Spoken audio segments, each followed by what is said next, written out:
My favorite way to indulge in decadent chocolate is with my homemade ice cream.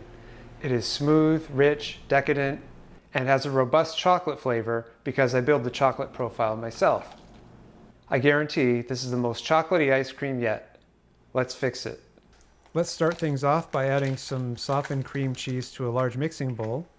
I'll explain more about that later. And we'll also add our vanilla. Now let's head to the stove. I haven't turned the burner on just yet. The perfect ice cream needs a perfect mouthfeel and a strong flavor. Let's start building those flavors.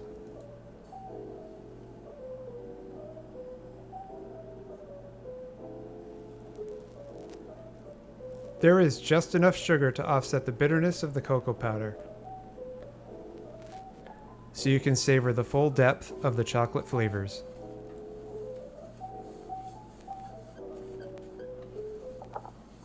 I use a rich, amber cocoa powder with an intense flavor.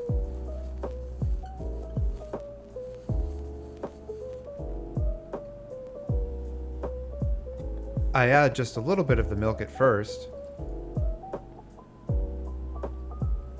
I'm trying to get rid of cocoa lumps by using the viscosity of a thick slurry.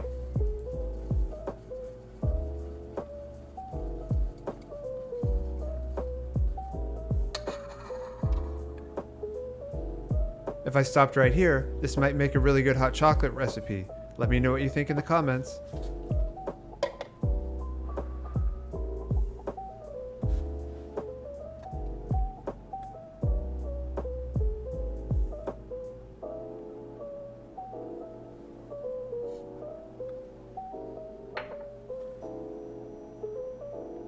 The corn syrup is an invert sugar.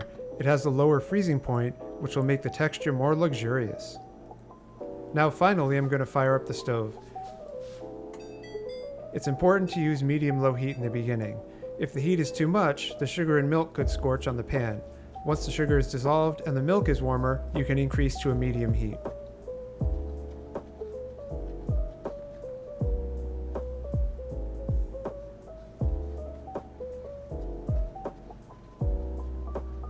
You also need to stir constantly in the beginning to make sure the sugar doesn't scorch on the bottom.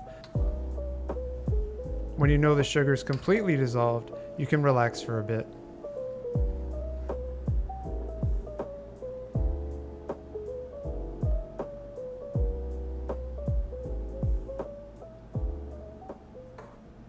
I'm going to show you my secret hero ingredient for this chocolate ice cream. Can you tell what it is? It's raw cocoa butter. So once the mixture starts to steam a little bit, I add my secret ingredient. Shh, don't tell anybody.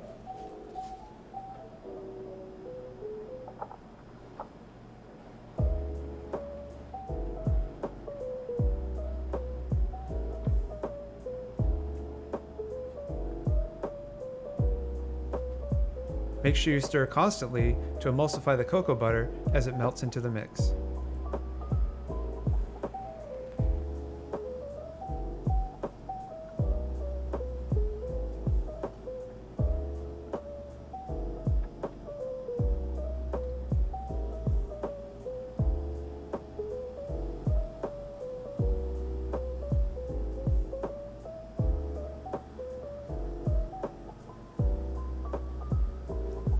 Once the mix starts to simmer, we need to add our thickening ingredient.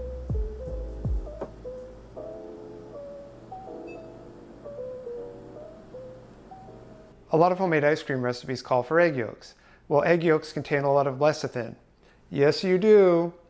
So the problem with that is that in a liquid form, lecithin coats your tongue and will mute the flavors of your ice cream. So if you want a really bold flavored ice cream, toss the eggs and use cornstarch. Well, I wouldn't really toss the eggs. That would make a huge mess to clean up. But you get the idea. So instead of egg yolks, we're going to make a slurry with cornstarch.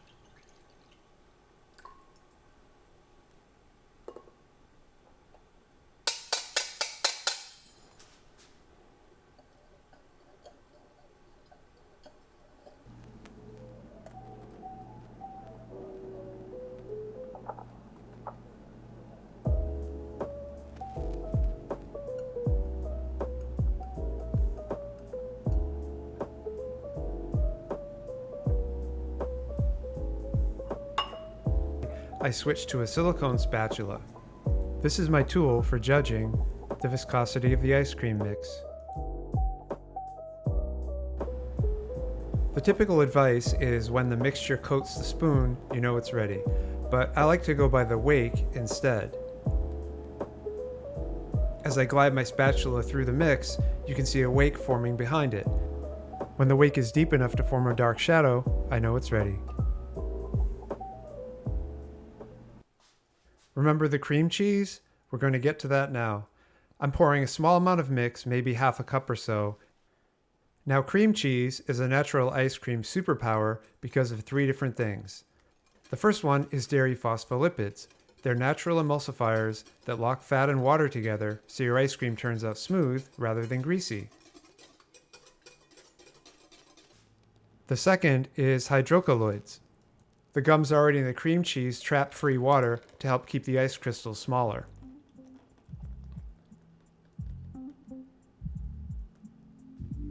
And the third thing is casein proteins. Acid coagulated dairy proteins that add a rich velvety chew without needing egg yolks. When the cream cheese is paired with our cornstarch slurry, you truly get a professional grade ice cream.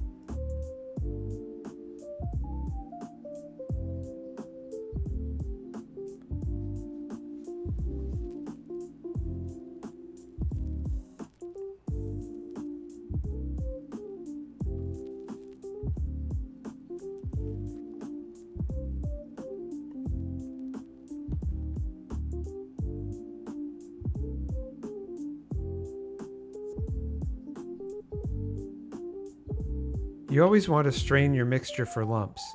In this case, there could be lumps of cocoa, lumps of cornstarch, or lumps of cream cheese.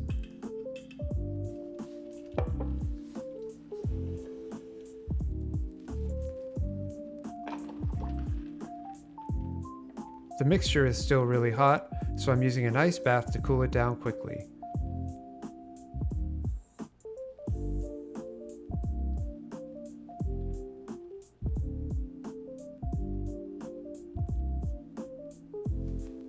I cover it with plastic wrap to prevent excess evaporation.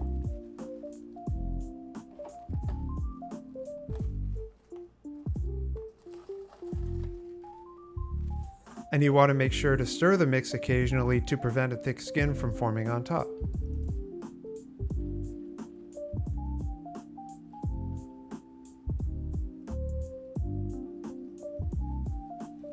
Our mixture is cooled quite a bit now, so we'll take it out of the ice bath and put it in the fridge overnight.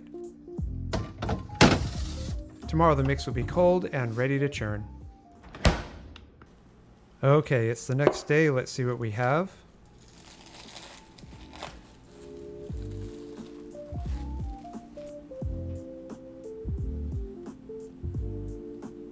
This looks like the perfect texture. It looks like kind of a thick pudding or a thin custard, depending on how you look at it.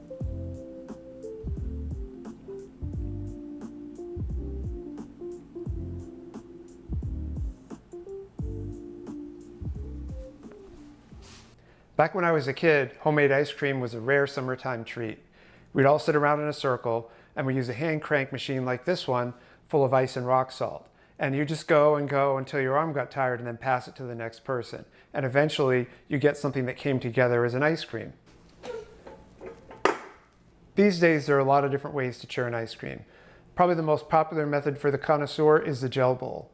You put a bowl in the freezer for a couple days, it's full of cooling gel, and when it's ready, you just churn it and the bowl absorbs the heat of the ice cream mix as it freezes it. Well, I decided to go a different route. I bought a commercial ice cream machine. It has a built-in compressor. I guess you could say I take my ice cream pretty seriously. Well, anyway, it has unlimited cooling power, which is great, and it also aerates the ice cream very well. You get really fine crystals. This machine is incredibly easy to use. All you need to do is pour in the mix. The story of this ice cream is the mix recipe, not the machine that you use. If you follow the recipe, your ice cream should turn out amazing, regardless of how you churn it.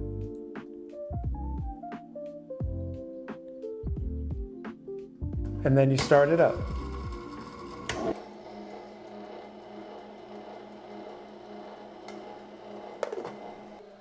And about 20 minutes later, we have ice cream.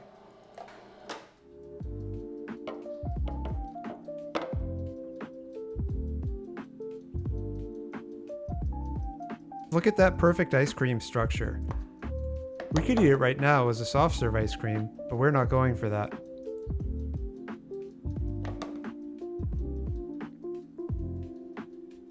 I like to use parchment paper to prevent freezer burn.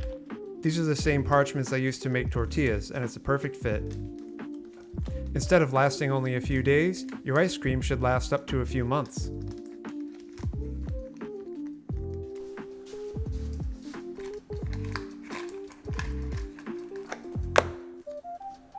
To fully form the ice crystals, you want to freeze it for at least 4 hours. Overnight is best. If you've been enjoying this video, please like and subscribe so you don't miss any future fixes, and hit that notification bell.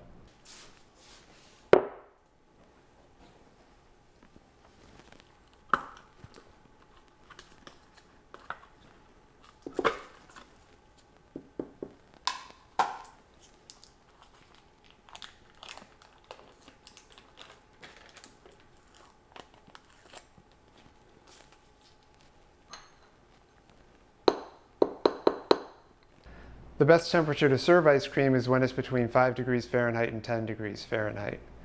Ice cream served colder than that will not be as enjoyable.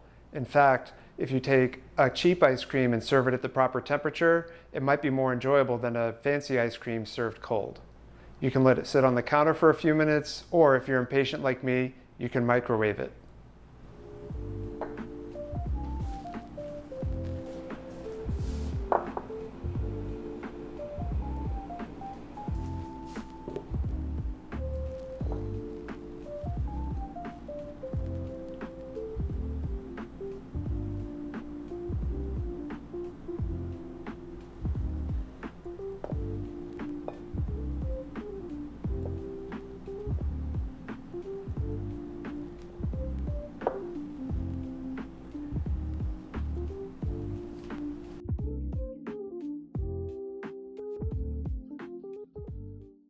It's time for a taste test. It's a tough job, but someone's got to do it, right?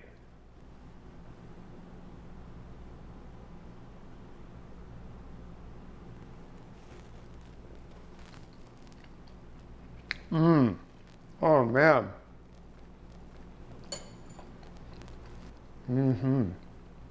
I like to take my time and just let it slowly melt in my mouth. Oh, it's so creamy and chocolatey. Oh man, very decadent. That chocolate flavor hits on multiple levels. You get the cocoa powder kind of the bottom end, and you also get the top end, the floral flavor from the cocoa butter. So good. And the texture, so rich and decadent and creamy. Oh man, this is 5-star chocolate ice cream all the way. The most chocolatiest chocolate you could ever chocolate. I don't know, I'll go with that. If you're looking for more dessert ideas, try my chocolate cake recipe, or maybe if you want something lighter, try my Meyer lemon tarts. Thanks for watching.